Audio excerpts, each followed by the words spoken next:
pour avoir une vie un peu rock'n'roll, c'est un risque qui me fait moins peur qu'un paquet d'autres risques. Et du coup, je jouis beaucoup plus facilement de ce risque. Il y a des gens qui souffrent énormément de cette prise de risque, qui ont du mal, en plus qui en ont envie, je le sens quand je bosse avec eux. Moi, je nage dans le bonheur en fait de prendre ces prises de risque. Formé au Conservatoire d'art dramatique de Nîmes, puis celui de Montpellier, Benjamin Duc commence par le théâtre, puis s'investit dans le cinéma, où on peut le voir aux côtés de Sarah Forestier dans Suzanne. Plus récemment dans Petit Jésus, aux côtés de Caroline Anglade, dans L'homme que j'ai condamné, aux côtés de Yannick Chouara, ainsi que face à Clive Owen dans Mr. Spade. Il a également créé Better Call Ben pour accompagner les actrices. En tant que coach, Benjamin leur prodigue des conseils avisés et les guide pour les aider à exprimer pleinement leur potentiel artistique. C'est avec générosité qu'il nous livre quelques secrets pour mieux travailler dans ce métier.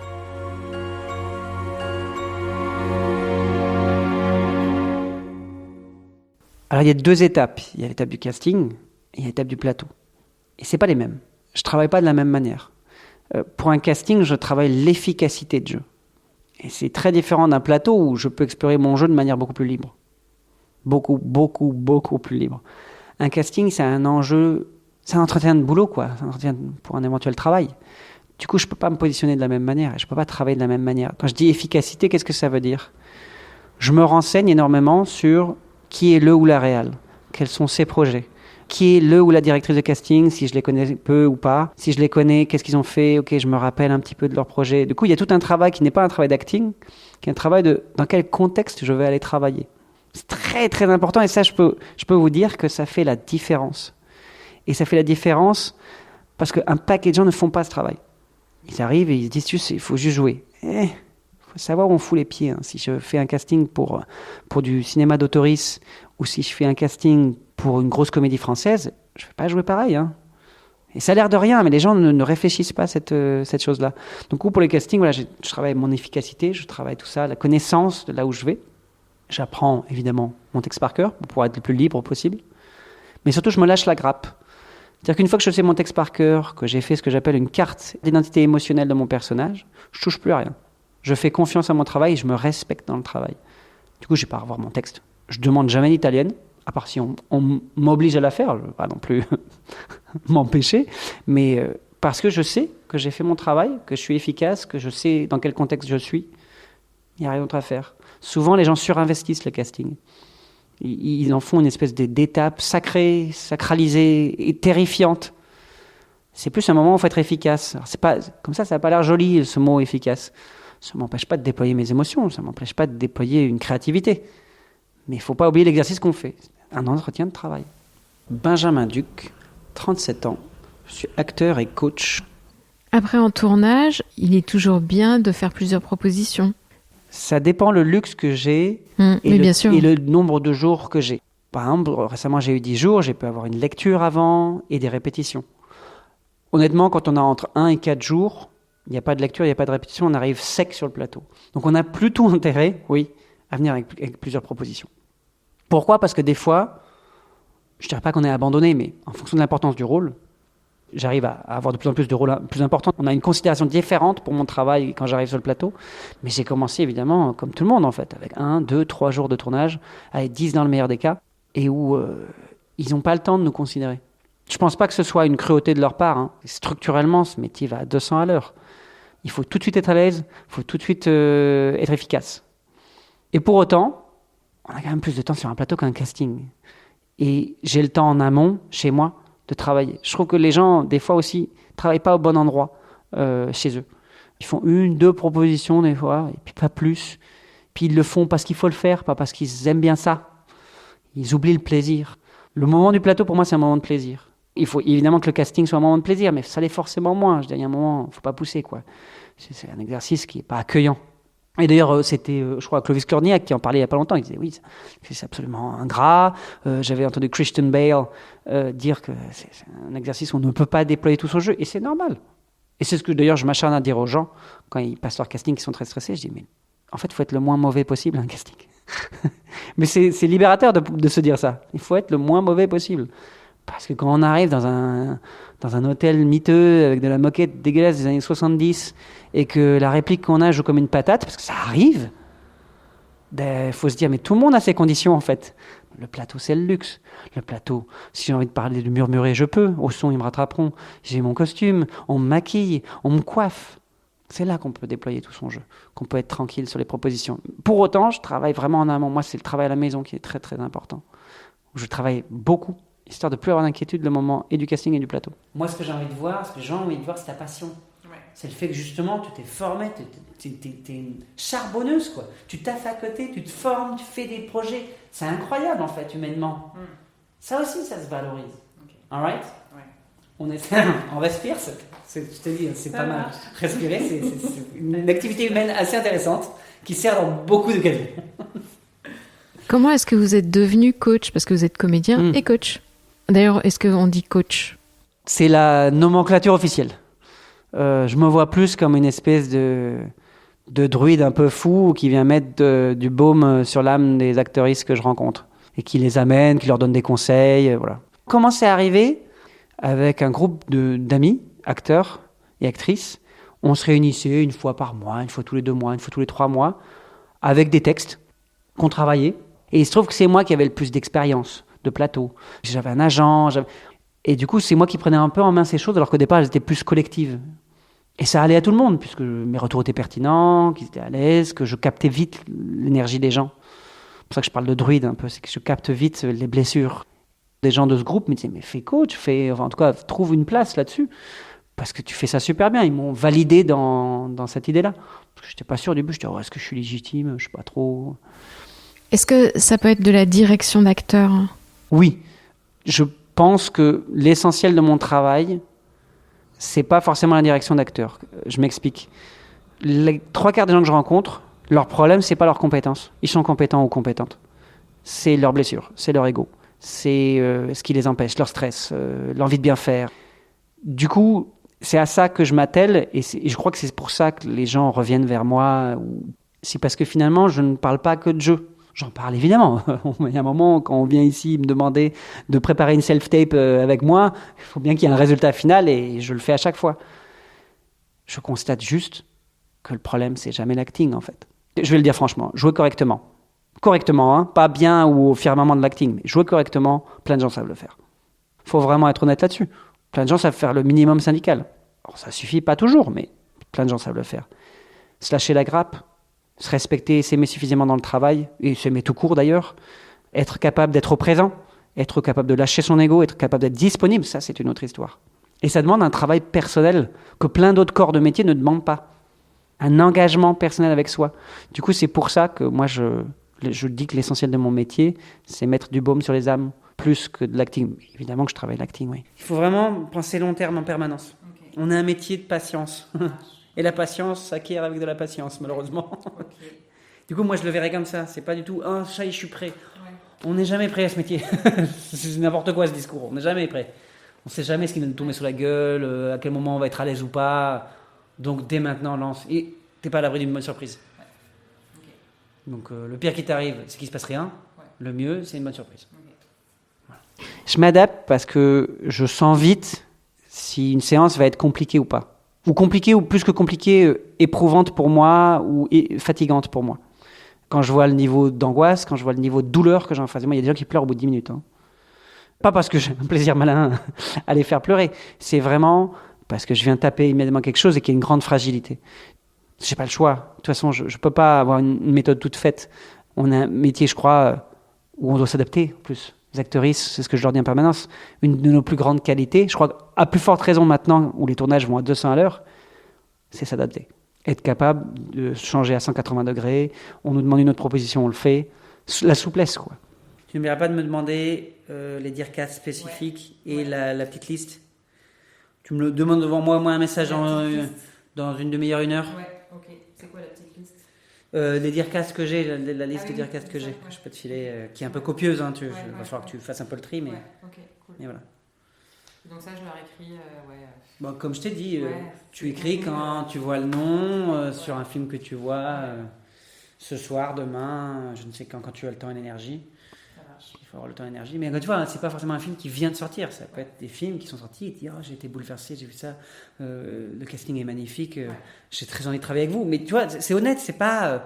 je trouve pas ça... les gens disent, oui, mais non, mais ça fait intéresser. Non, oui et non, je suis intéressé, bordel, je suis intéressé par son travail. Donc c'est normal que je montre mon désir. Ouais. C'est pas, donne-moi du travail, je t'adore. Quel enfer, oui, ça c'est l'enfer. C'est sincère, c'est une démarche sincère. Ouais. C'est pas une démarche juste que intéressée. Et puis elle est intéressée artistiquement. Pas, je suis pas là, je fais ton travail, au secours. Au secours. Mais tu vois la nuance, t'as compris. Ça marche.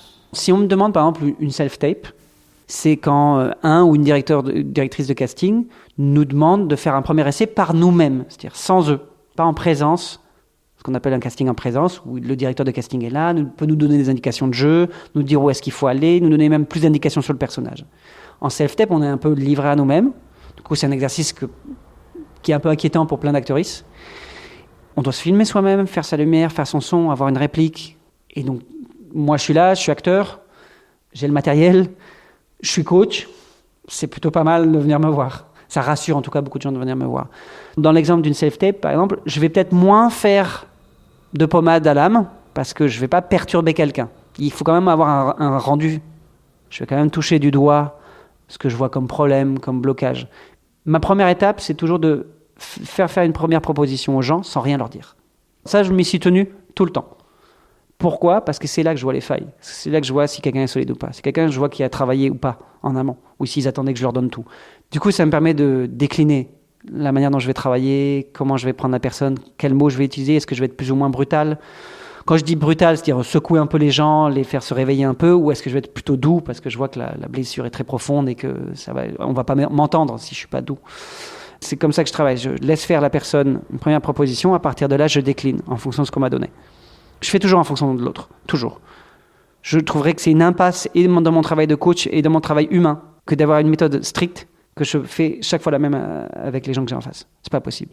On a un métier de matière organique, d'émotion. Si je ne m'adapte pas, je vais blesser les gens. Et il est hors de question que je blesse les gens. Il est hors de question que je les blesse. En tout cas, j'essaie de m'y atteler. Je n'ai pas la prétention d'y arriver tout le temps, mais j'essaie de m'y atteler. Alors dans le coaching, il y a une forme qui pourrait être facile, c'est d'avoir une emprise sur le comédien ou la comédienne. Comment vous travaillez ça ? L'honnêteté. Alors, qu'est-ce que je veux dire par là ? C'est très très vrai. Une copine m'a déjà dit que si je voulais, je serais un monstre. Et je suis d'accord avec elle. Je pourrais manipuler qui je veux. Vraiment, j'ai pas peur de le dire. Je ne le fais pas. Et c'est pas compliqué de pas le faire parce que je compte bien me regarder dans la glace le matin sans avoir envie de gerber. Mais oui, c'est un vrai danger. Qu'est-ce que je veux dire par honnêteté ? L'honnêteté, c'est mettre carte sur table immédiatement tout, justement de ce pouvoir éventuel. C'est dire à des gens, tout ce que je suis en train de te dire, c'est juste mon avis en fait. C'est en gros remettre les choses dans leur contexte et pas jouer au gourou. C'est leur dire, mais si ça te va pas ce que je te dis, il n'y a pas de souci en fait. Et c'est, encore une fois, je pense que quand je mets du baume, je guéris. Je suis pas là à essayer d'avoir une influence en fait. Moi, mon plus beau cadeau en fait, c'est que les gens ne reviennent pas me voir ou qu'ils reviennent me voir pour du luxe. Qui reviennent me voir parce qu'ils aiment bien travailler avec moi, pas parce qu'ils ne peuvent pas faire autrement. C'est la rencontre humaine, il y a un moment ou un autre. D'ailleurs, je t'invite, t'as des heures d'intermittence un peu toi ou pas ? Dès que tu peux faire des petits tournages, des petits machins, ou des tournées théâtre, des trucs de théâtre qui sont un peu payés, regardez quand est-ce que tu as le droit de faire des stages. Parce qu'il y a des stages, notamment des stages de rencontre d'IRCAST, qui sont de belles occasions et qui peuvent être entièrement financés, soit par Pôle emploi, l'AFDAS. J'ai pas de statistiques, mais je vais dire grossièrement. J'ai plus de femmes que d'hommes. Je pense que j'ai bien 60-70% de femmes pour 30% d'hommes. Ouais, à ce point-là. Ce qui est logique, ne serait-ce que numériquement. Il y a plus de femmes qui font ce métier. Je pense que, ne serait-ce que statistiquement, c'est normal. J'ai pas beaucoup de jeunes. J'ai, je pense, quelques adolescents. Quelques 18-20. Et après, à partir de 20-30, je commence à avoir un petit paquet de gens. Je pense que la tranche d'âge que j'ai le plus, c'est 30-40. Et de très loin. Après 40 plus, 50 plus, j'en ai pas mal. Beaucoup plus de femmes, je crois que je dois avoir un senior et c'est à peu près tout. Toutes les personnes âgées que j'ai sont des femmes. Toutes, sans aucun doute. De manière écrasante, on vient me voir quand on a un casting. Je dirais que c'est bien 80% de mon volume. On vient, que ce soit une préparation à un casting ou la self-tape dont je parlais. l'exercice de la self-tape. Les 20% qui restent, c'est des gens qui ont besoin soit de se remettre un peu en forme, soit qui sont un peu perdus, soit qui veulent savoir où ils en sont. Qu'est-ce que j'ai d'autre? Des gens qui veulent juste se tester. Par exemple, je vais coacher quelqu'un dans pas longtemps qui est très théâtre, n'a jamais fait d'audiovisuel, ne s'est jamais formé pour l'audiovisuel et a envie de s'y frotter et que je lui dise un peu mon avis de là où elle en est. Voilà, j'ai ça aussi. Ça représente 20%. Tous ces gens-là, tous les exemples que je viens de donner, ça fait à peu près 15, 20. Je l'ai fait, c'est les statistiques de mon cerveau rapidement, là. Le pourcentage de réussite des castings après un coaching? Je pense honnêtement qu'on est sur entre 15 et 20%. Et je suis fier de ce chiffre. Ça a l'air de peu, hein. Faut bien croire, moi je vais vous parler de mes statistiques à moi. J'ai passé en 2024 à peu près 75, 76, 77, je sais pas exactement, casting. J'en ai obtenu 2. Donc on est sur même pas du 15-20% d'obtention globale. J'ai constaté que souvent je fais avoir des callbacks aux gens. Ce qui ne veut pas dire que j'ai fait obtenir un rôle. Donc c'est un peu ingrat. Le callback, pour ceux qui ne savent pas, c'est quand on a un deuxième ou un troisième tour, un quatrième tour, un cinquième tour, etc. Donc moi, les premiers rideaux, je les fais souvent obtenir. Les premiers tours, je les fais souvent obtenir. Après, je ne peux pas assurer aux gens, et je ne pourrai jamais assurer aux gens, d'ailleurs je leur dis, qu'ils auront le rôle malgré mon coaching, même si on a fait un super coaching. Pourquoi? Parce que des fois, en fait, l'acteur ou l'actrice qui va être pris, il ressemble à la cousine du réalisateur, parce qu'ils veulent un brun plutôt qu'un blond, parce qu'ils veulent un noir plutôt qu'un blanc. Et que ça, c'est hors et de la portée des actrices et de la mienne. Je peux faire le meilleur coaching que je veux. S'ils veulent un brun plutôt qu'un blond, il ne se passera rien. Du coup, je trouve que j'ai de très bonnes statistiques sur les premiers tours. Et en obtention globale, je serai sur de 15%. Non, il a triché. Regarde, Saint-Esprit, je venais de la débaucher. Non. Calmez-vous. Non, je veux pas me calmer.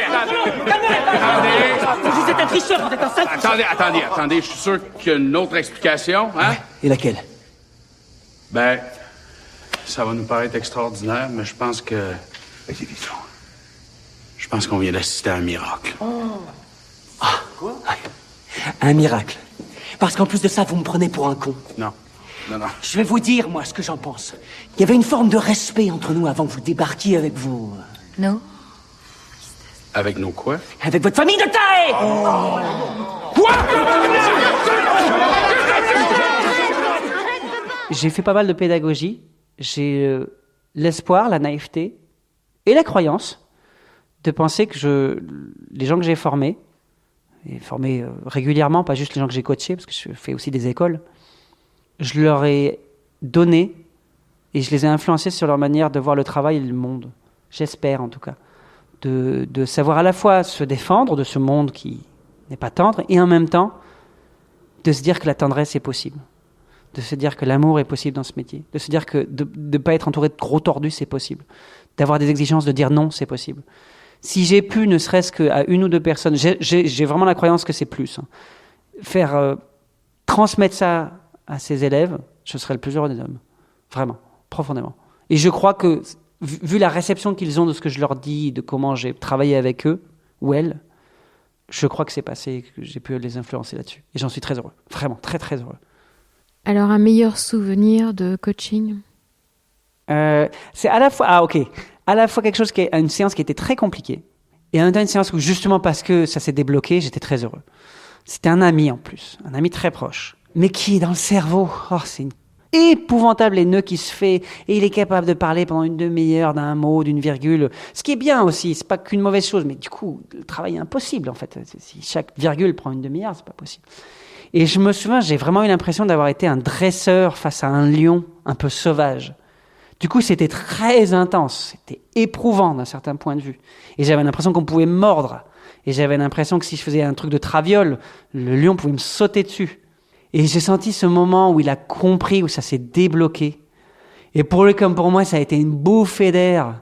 C'était formidable. Et j'en suis très, très heureux de ce moment, qui était sur le fil. C'était pas confortable du tout, mais c'est pas forcément les meilleures séances, les séances confortables. En tout cas, c'est pas forcément les séances dont je suis le plus fier. Je suis très heureux de mes séances où je suis confortable.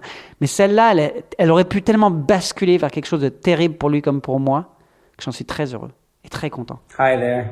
About me, 15 years in the industry. I've been recently on Mr. Spade. Mr. Spade with Clive Owen and Scott Frank was directing. Freaking awesome. That was the bomb. You can check me out on HBO Max. You can see as well different French movies and series I've been in. What else can I tell you? No, that's pretty much it. I hope to hear from you soon, and I hope to have some more information about your movie. Thanks. Les logiques de production sont de plus en plus internationales. Donc oui, avoir en minima l'anglais, c'est une bonne chose. Je crois que les 4 langues les plus parlées sur les plateaux de tournage, c'est anglais, espagnol, chinois, arabe. Voilà, on va dire si par pur intérêt, c'est les plus intéressantes en termes de débouchés. L'anglais étant l'évidence pure, et du peu que j'ai pu voir des formateurs et des gens formés en Grande-Bretagne, ils sont au-dessus. Ils sont au-dessus, point. Il n'y a aucune négociation à avoir là-dessus, ils sont au-dessus, point, barre. À tout point de vue, ils savent faire plus de trucs, c'est plus fin dans le jeu, c'est plus souple, tout est plus... Et puis, ils maîtrisent plusieurs accents sans aucun mépris. Je vais en profiter d'avoir cet espace de discussion pour le dire. Moi, je suis donc d'Avignon et de Marseille à la base. Normalement, je parle comme ça, c'est pas, et je joue pas à l'idiot en me faisant ça. On m'a pas du tout gentiment dit, on veut pas l'entendre, hein. Et tu n'auras pas de travail si ou alors tu auras un travail, tu feras tes pagnoles de merde, parce que visiblement pagnol c'est de la merde, et c'est tout. On me l'a dit avec ces mots, hein. Avec ces mots. J'ai mis des années à me rendre compte de l'immense violence, de l'arrachement à mon identité qu'on m'avait fait subir.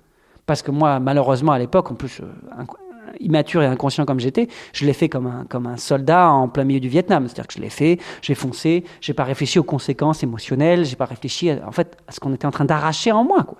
Et je peux vous dire qu'on s'est foutu de ma gueule dans ce parcours. Je me souviens d'avoir fait un stage à Paris où, quand la colère est revenue, j'avais, on va dire, mon accent parisien, donc ça leur allait. Et puis la scène a fait que je m'énervais, l'émotion était sincère, et j'ai lancé un retentissant « Putain !» Et tout le monde se foutait de ma gueule, quoi. Et où, quand on y pense, je le rappelle au cas où les gens ne savent pas, c'est une discrimination, au même titre que la discrimination ethnique ou misogyne. Elle n'a pas la même valeur, je ne les mettrai pas au même endroit, évidemment, mais pour autant, c'est une discrimination. Et dans ce métier, il est important, je pense urgent, il y a beaucoup d'urgence dans ce métier, malheureusement, qu'il y ait une discussion là-dessus. Oui, je n'ai pas de problème à accepter l'idée que la plupart des productions se font à Paris et qu'une partie du pouvoir décisionnel se fait à Paris. Ça, j'ai pas de problème.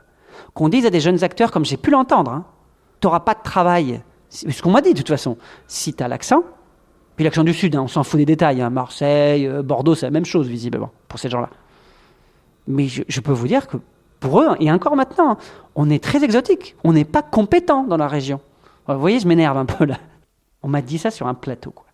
Je discutais avec un acteur qui fait la scène avec moi, qui vient de Paris.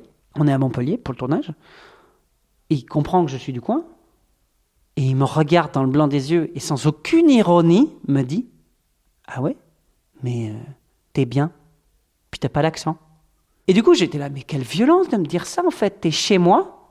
Si je suis ta logique, tu prends du travail avec quelqu'un d'ici, avec accent ou pas accent. Tu me dis qu'avoir un accent, c'est forcément être incompétent. Tu me dis qu'être d'ici, c'est forcément être incompétent. Mais c'est d'une violence inouïe. Et je dis ça du haut du fait que je suis un homme blanc. On peut imaginer les plaisirs qui s'accumulent quand on est une femme noire avec l'accent. Je n'ose imaginer les emmerdes qu'elle doit rencontrer, cette femme-là. Est-ce que ça change ? Pas vraiment. Honnêtement, le jeune homme dont je vous parlais là, qui s'est pris ça dans les dents, c'était fin d'année dernière. Je ne citerai pas cette actrice, mais il y a quand même une actrice qui a refusé pendant un biopic de prendre un accent, sous prétexte que si elle avait un accent, ça ne serait pas universel, quoi. Quand on choisit un acteur, on choisit un corps, on choisit une façon de parler, on choisit une façon d'être.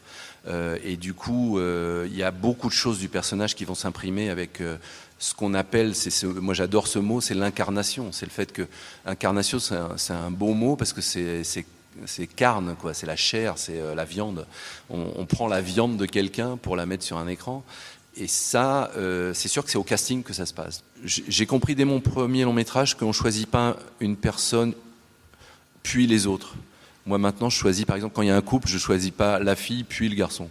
Je choisis un couple. Et donc je choisis la fille qui va avec le garçon. Je pense que le couple Isabelle Xavier, c'est-à-dire Cécile de France, Romain Duris dans l'Auberge espagnole, je savais qu'il allait se passer quelque chose d'assez fort entre Cécile de France et Romain Duris.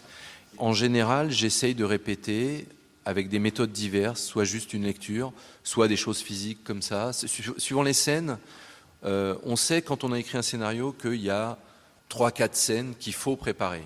Et on sait aussi qu'il y a 3-4 scènes qu'il ne faut surtout pas préparer. Il faut juste lâcher les gens avec pas de préparation. Mais c'est des choses qu'on juge au préalable, où on essaye de voir voilà, qu'est-ce qu'il faut préparer et comment les préparer. Mais c'est vrai qu'il y a un moment, il faut sentir le fait qu'on peut user quelque chose en répétition. Et ça, donc, quand je vous parlais de l'atelier avec les acteurs, c'est quelque chose que j'ai compris. On s'était donné cet exercice avec les 2 autres réalisateurs de travailler le même texte chaque semaine pendant 3 mois. Et on voyait bien qu'au bout des 3 mois, c'était plutôt moins bien que les 2-3 premières fois. Donc, c'est pas du tout le même travail qu'au théâtre. Au théâtre, on peut être mieux 6 mois plus tard. En fait, des fois, c'est être au bon endroit au bon moment. Et oui, on peut. Je vais même dire un truc qui peut sembler assez terrible, mais c'est juste la vérité. On peut être très talentueux, peut-être même plus talentueux que d'autres qui vont y arriver. Si on n'est pas au bon endroit au bon moment, on n'aura pas de carrière, on n'aura pas de travail. C'est aussi simple que ça. Et c'est aussi terrible que ça. Je vais même vous dire, c'est pas le plus important. Oui, ça se crée la chance, il y a des choses qui multiplient. Moi, j'appelle ça les pourcentages de réussite. C'est-à-dire que oui, on passe de 20 à 25, mais le 100%, il n'existe jamais. Jamais. Et il y a des gens, parce qu'ils... Voilà, le fameux « c'est la faute à pas de chance hein. ». Parce que ils ont eu une blessure à tel moment, parce qu'on a été enceinte à tel moment, parce que je ne sais quoi, la vie, hein, en même temps la vie. Et parce qu'aussi il y a des modes.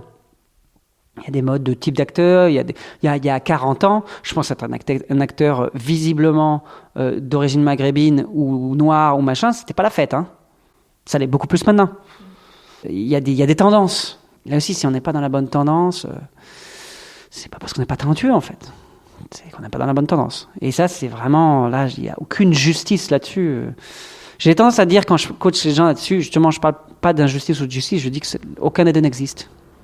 Je crois que c'est important, ça, à dire comme discours auprès des acteurs et des actrices. Il n'y a pas ni justice ni injustice. Les choses sont là. Il faut continuer de s'aimer soi, il faut continuer de se respecter soi, et c'est là qu'on a le plus de chance. Malgré les tendances, malgré les emmerdes, malgré les blessures. Du bonheur attendu longtemps, trop longtemps aussi, par Annie Girardot, meilleur second rôle dans Les Misérables de Claude Lelouch. Je ne sais pas si j'ai manqué au cinéma français, mais à moi, le cinéma français a manqué. Follement. Éperdument. Douloureusement. Votre témoignage, votre amour me font penser que peut-être, je le dis bien peut-être, je ne suis pas encore tout à fait morte. Quelles sont les qualités pour être comédien ? C'est quoi ? C'est tenace, c'est curieux, oui. Les deux, tenace et curieux, je pense qu'on peut les prendre. Patient, je le dis, hein, mais ça, vraiment, c'est un métier, il faut savoir être patient. Il faut savoir avoir de la distance. C'est curieux, hein. On nous demande justement d'être très proches de nos émotions, et en même temps, c'est un métier où on va mal vous parler, où on va des fois pas avoir de considération pour vos émotions, ou pour ce que vous ressentez, la brutalité de ce que vous vivez. Voilà, je pense que c'est très important d'avoir de la distance. Et du coup, et ça, je crois que c'est un de mes chevals de bataille, et j'espère que j'ai influencé suffisamment de gens là-dessus, avoir beaucoup de respect et d'amour pour soi. Ça, je pense que c'est une condition sine qua non. Sine qua non. Je pense que ceux qui durent dans ce métier, c'est ceux qui arrivent à être stables. C'est Étienne Daho qui disait qu'il était terrorisé à l'idée que aller bien l'empêcherait d'être acteur. Je crois que ça, c'est vraiment un mythe qui vient du 19e siècle et des romantiques, que j'aime beaucoup les romantiques pour autant, mais ça, culturellement, c'est un poison, qui existe encore beaucoup. Hein. C'est-à-dire, on estime qu'un acteur ou qu'une actrice, ça doit souffrir, ça doit chier.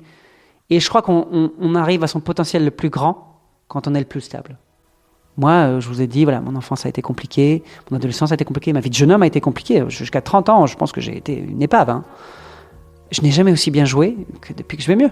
Ça n'empêche pas que la violence est toujours là. Les choses, c'est pas comme si mes cicatrices ne se voyaient plus, elles sont là. Ça, tout ce que j'ai vécu est toujours là. Je m'en sers sereinement, sans souffrance. Et je crois que c'est le plus important. Il y a tellement de gens qui travaillent encore à la souffrance dans ce métier, c'est terrible.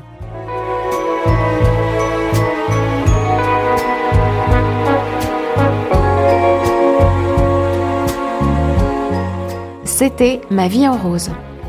Merci infiniment à tous ceux qui m'ont aidé à réaliser ce portrait sonore.